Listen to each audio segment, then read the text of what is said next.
Let's talk a little bit about people who will turn 65.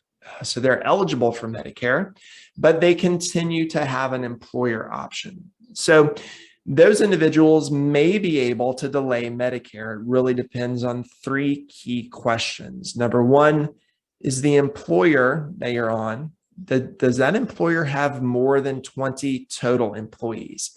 That is a key number because more than 20 employees by rule makes your employer plan the primary payer and Medicare the secondary payer. So that's important. You need to have more than 20 total employees. Second, you're a full-time eligible employee, and I'm specifically going to impose this to being retired or trying to use COBRA. Both of those situations do not work. Neither of those situations work. Medicare does not view COBRA as creditable continuous coverage.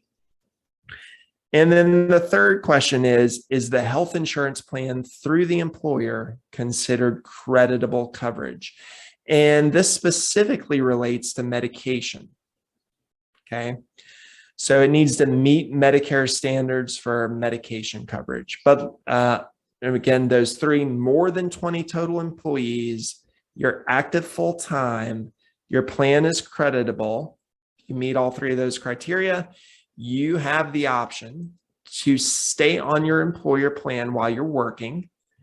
And then if that's better than a move to Medicare, you can ignore Medicare. There's a lot of confusion around this.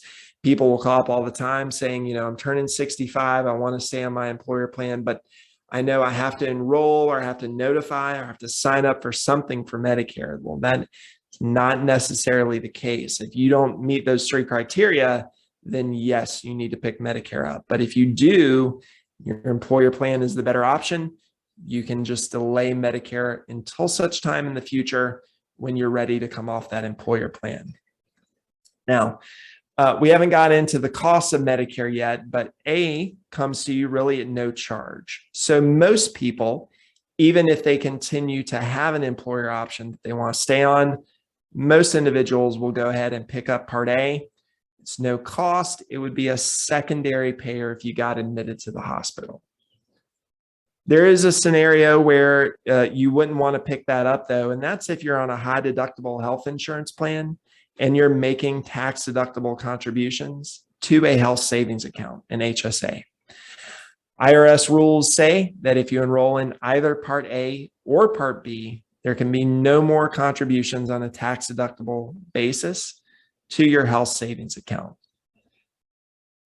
Right? So if you're on that HSA and you want to continue those contributions, you've got to delay both Part A and Part B.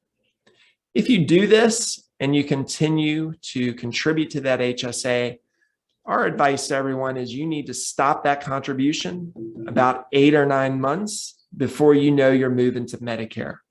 There's some reasons for that regarding how Medicare backdates Part A and the timing of when you need to enroll. But best practice, stop that HSA contribution 9 months before you're ready to pick up Part A and move to Medicare. All right, let's again say that that employer plan is better and you meet those three criteria. You can take Part A as long as there's no HSA problem. You want to delay Part B. However, there's a monthly charge for that the government charges you. There's really no reason to pick that up if you're going to remain on your employer plan. Now, once you are retired or you're losing that employer plan, you're over age 65, you do open up your own enrollment window to pick up both Part A and Part B. That window opens up, basically the day your coverage ends, and it runs for 8 months. Now, the reality is most people aren't going to use any of that 8-month window. The majority of individuals want their Medicare to start right after their employer plan ends. But just in case something happens, you do have an 8-month window to pick Medicare A and B up with no problems. When you go this route, however, it's not quite as simple as just using an online application. There are some forms you're going to have to fill out. One of them will be a form that your employer fills out and signs, certifying that you've been on continuous coverage since age 65. going back to age 65. Okay. You would turn those into your local Social Security office. If you delay Medicare, now you're past age 65, our advice is once you drop that employer plan and move to Medicare completely, call this number. It's the Medicare Benefits Coordination and Recovery Center. So this is the entity in charge of the coordination of benefits between employer plans and Medicare itself. In theory, they are supposed to be notified by your employer's health plan that that plan's been terminated. It doesn't always happen, and it doesn't always happen quickly. So our advice is to avoid any claims problems. The day your employer plan ends, your Medicare starts, call that number, let the center know that you are no longer on an active employee plan.